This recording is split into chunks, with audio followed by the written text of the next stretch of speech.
Imagine walking up to a crush, right? And you're trying to offer what you think is this genuinely cool compliment using the absolute latest internet slang. Oh, no. I can already see where this is going. Right. And you are instantly told that you sound like a, quote, broken TikTok filter.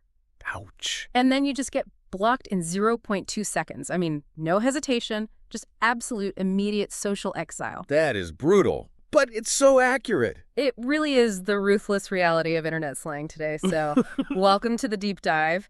And, if you're listening to this and you're thinking that modern slang is just like kids being random or just stringing nonsense syllables together, you might want to hold on tight. Oh, absolutely. Because today we are looking at the rules governing this supposedly random vocabulary. And I mean, they are stricter than a university linguistics department. They really are. It's just a phenomenal landscape to analyze. I mean, the speed at which this terminology is generated, weaponized, and then just totally discarded right now, it's entirely unprecedented. We aren't just looking at new words here. We were looking at a completely different architectural structure for how human beings communicate with one another. Which brings us to our mission for today's deep dive. We are going to decode this chaotic, rapidly evolving world of modern internet language. And to do this, we're pulling from a super fascinating source document we got our hands on. Yeah, this document is amazing. It is. It's a script from this high-energy internet show called The Funlish Show, and specifically an episode they did titled American Slang 2026. And, what makes this document such a goldmine is that it doesn't just read like a dry dictionary. Right. It features these two personalities, Sam and Carol, and they are actively breaking down current Gen Z slang through their own banter. Right. They're roasts of each other, and honestly, most importantly, they're very real, very embarrassing mistakes. Yeah, their dynamic is just perfect for this. I mean, Sam is essentially a chaos machine. He's this guy who desperately wants to use the slang correctly, but he just keeps getting it horribly, horribly wrong. And Carol is the witty, sarcastic co-host who is just constantly flawlessly roasting him for it. She does not hold back. Not at all. So the goal for us today is to equip you, the listener, with the knowledge of what these words actually mean. Because, as Carol bluntly points out in the source, if you don't know this vocabulary, people are just going to think you were stuck in 2015. Right. But we're also going a lot deeper than just, a simple vocabulary lesson. Yeah. We are going to explore the underlying mechanisms here. Yeah. Like, why do these words exist in the first place? Right. How do they actually function in the wild? Because as Sam discovers the hard way, the fastest way to get ostracized isn't necessarily not knowing the words. Yeah. It's knowing them and then applying the wrong syntax. Exactly. We're looking at the disastrous real-world examples. So if we look at how the source document organizes all this chaos, it kicks things off by examining terms that define social standing. Identity. Right. Before you can even talk about what you're doing, you have to establish who you are. It is all about identity, hierarchy, and attraction. Which makes a lot of sense as the foundational layer of modern internet culture. I mean, the defining metric of that hierarchy, according to Carol and Sam, is this concept called Rizz. Right, Rizz, spelled R-I-Z-Z. And according to Carol, Rizz just means charisma. Yeah. It's the ability to attract someone. And etymologically, it's pretty simple, right? It's just a phonetic shortening of the middle of the word charisma. Exactly, charisma. But what's fascinating here is how Sam talks about his own experience with it.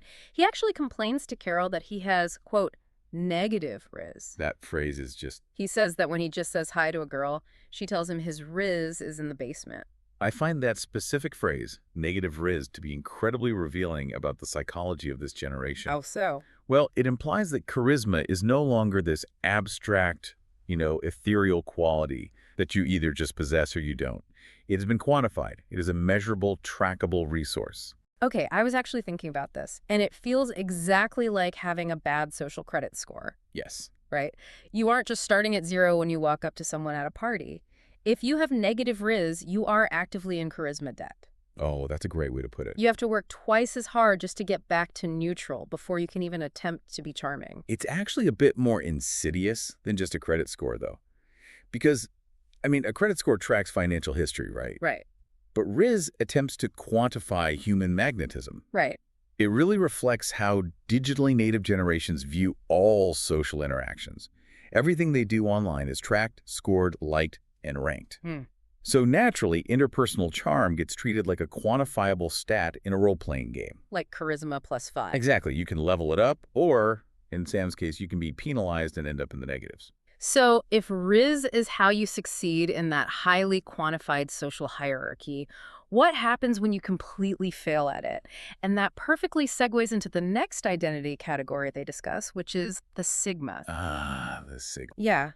Carol defines a sigma as the lone wolf, someone who is independent, who completely ignores the hierarchy and just, doesn't follow the crowd. Right. The traditional alpha male trope has essentially evolved or mutated, depending on how you look at it. It's definitely mutated. Right. Instead of dominating the social hierarchy by just being the loudest guy in the room, the sigma supposedly operates entirely outside of that hierarchy, yet somehow retains all the status and allure. I have to emphasize the word supposedly there. Yes, please do. Because Sam immediately claims he is a sigma male. He tries to sound incredibly cool, and he says, I don't chase girls, they chase me in my dreams at 3 a.m. It's so tragic. And Carol just flawlessly destroys his entire persona. She looks at him and says he's not a sigma, he's just a single male automatically. Which is just a brutal roast. But it perfectly illustrates the internet's supreme allergy to inauthenticity. But let me challenge this entire concept for a second. Go for it. Isn't the whole sigma identity really just a rebranded coping mechanism? Okay, I see where you're going. Right. Think about it. If you have negative Rizz, and you are naturally antisocial or just failing within the normal social hierarchy, it is incredibly convenient to suddenly adopt a label that said, oh, actually, I'm ignoring the hierarchy on purpose because I'm a lone wolf. The old, I meant to do that defense. Exactly. It feels like a shield for people who are just striking out.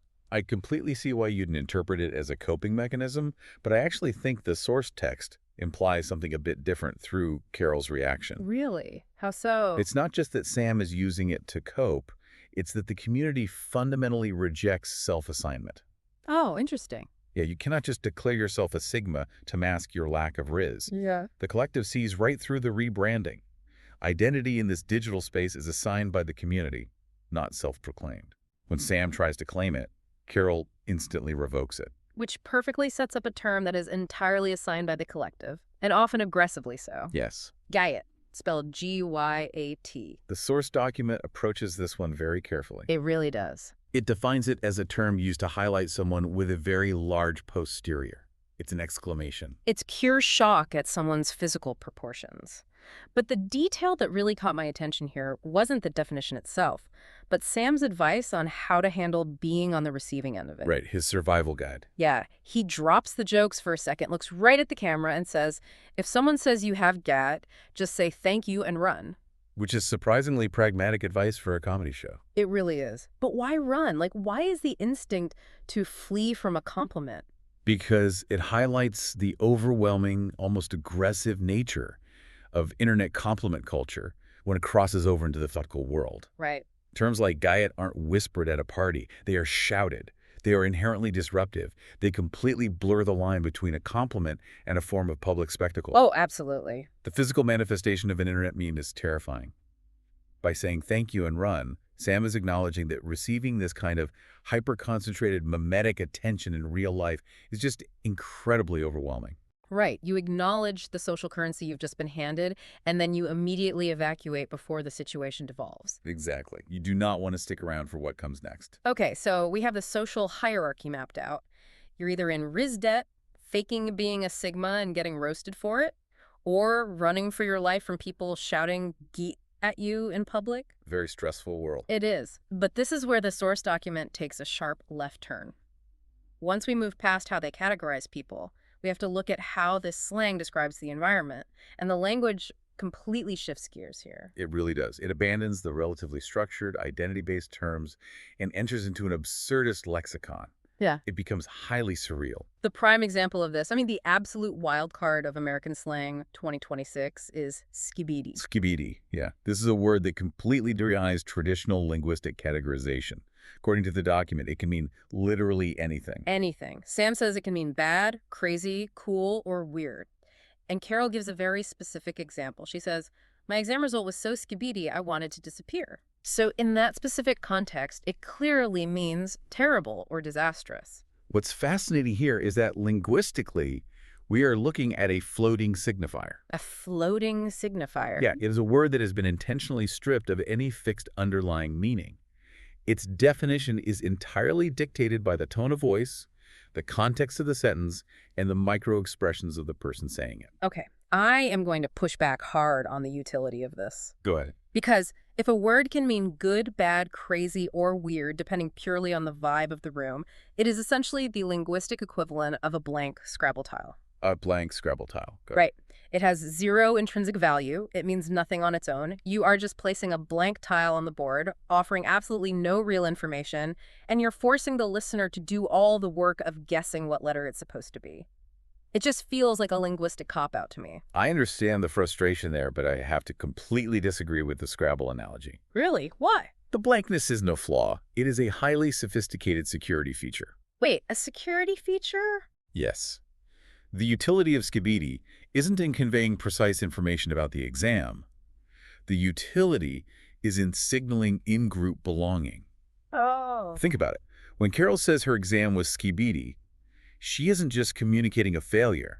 She is communicating her failure while simultaneously proving she belongs to a specific cultural cohort that understands the sheer absurdity of the moment. Right, because if she just said my exam was bad, she's only sharing information. Exactly. By saying it was Skibidi, she's sharing information and flashing a cultural badge. The ambiguity forces you to know the context, which keeps outsiders out. Okay, when you frame it as a cultural badge rather than a definition, that actually makes a lot more sense. It's like a secret handshake. Precisely. Which brings us to the next word, the one that has completely lost its geographical meaning.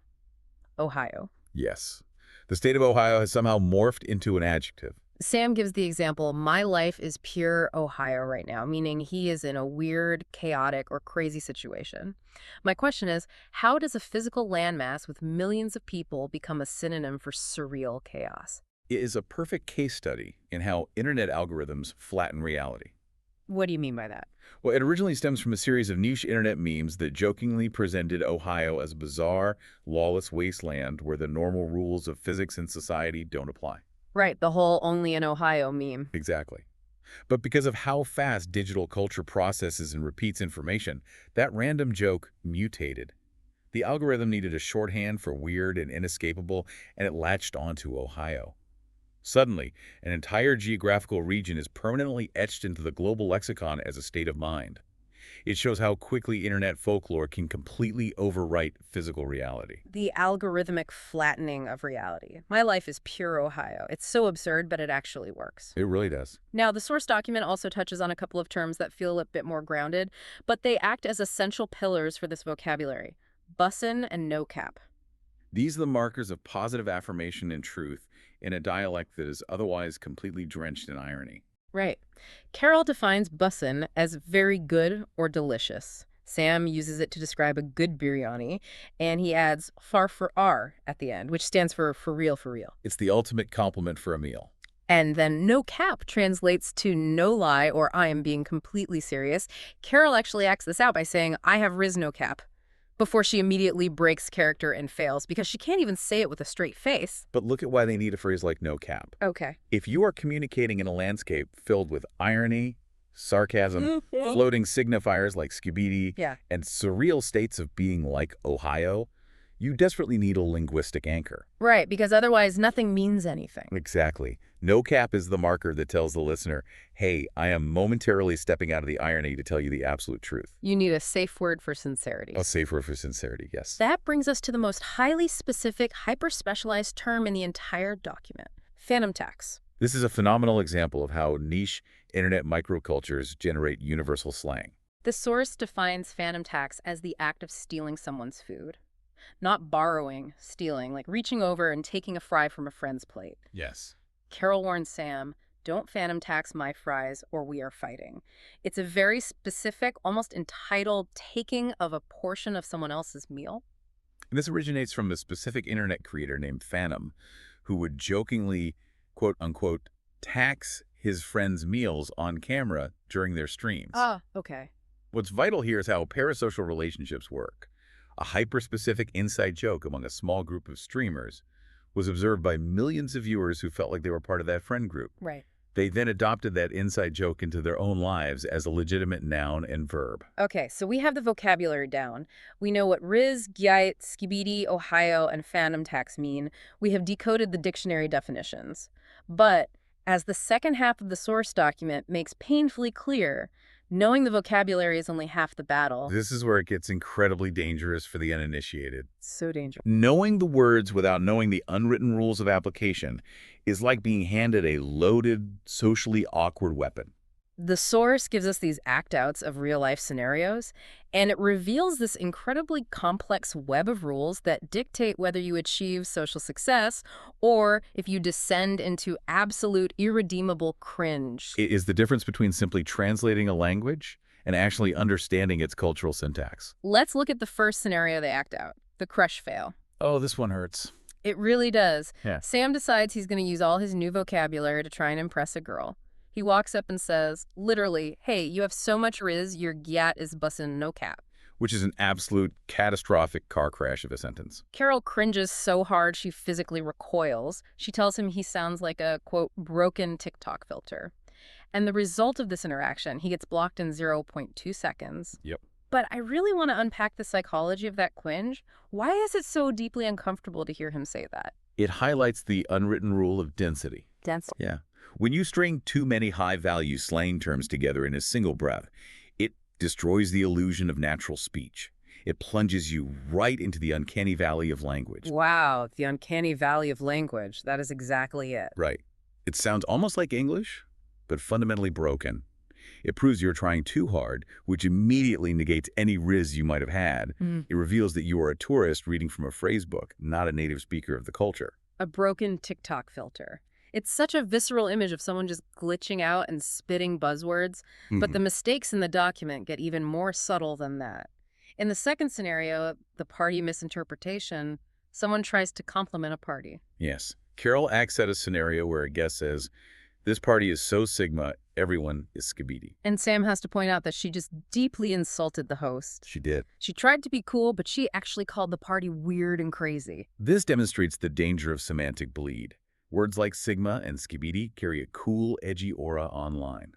So a novice assumes that combining them creates a super complement. Like more cool words equal better. Right, but they're completely ignoring the actual mechanisms of the words.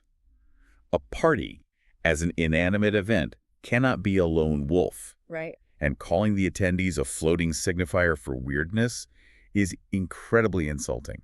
It shows that you cannot just swap out traditional adjectives for slang based entirely on vibes. Context is ruthless. Which brings us to my absolute favorite part of the entire document. Oh, I think I know this is. The Fanum Tax violation. The group chat scenario. Yes. So Sam is in a group chat, right? Yeah. And he is complaining about work, like you do.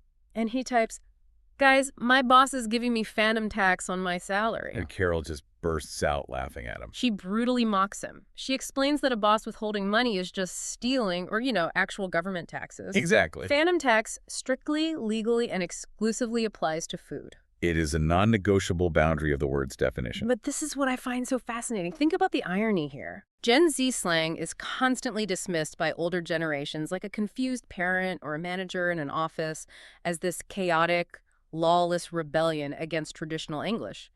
People complain it's destroying grammar. Sure, you hear that all the time. But the instant reflexive mockery Sam faces for using Fanum Tax to describe a salary proves that this new language actually has incredibly strict, unforgiving grammatical rules of its own. It isn't lawless at all.